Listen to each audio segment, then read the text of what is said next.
after we have another one.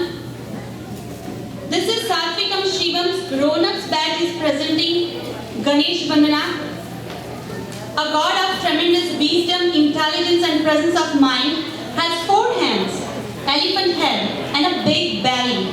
In his hands he carries rope to carry truth, an axe to remove obstacles, a sweet laddu, rewarding prasad, everybody likes it, and his 4th hand is always extended to give blessings to the people, Bhaktajan. Ganesh is often referred as Gananayaka, Ganadevata, Ganadhyaksha.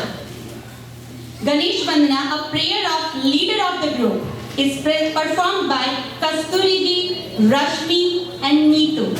Presenting Ganesh Vandana next. Thank you.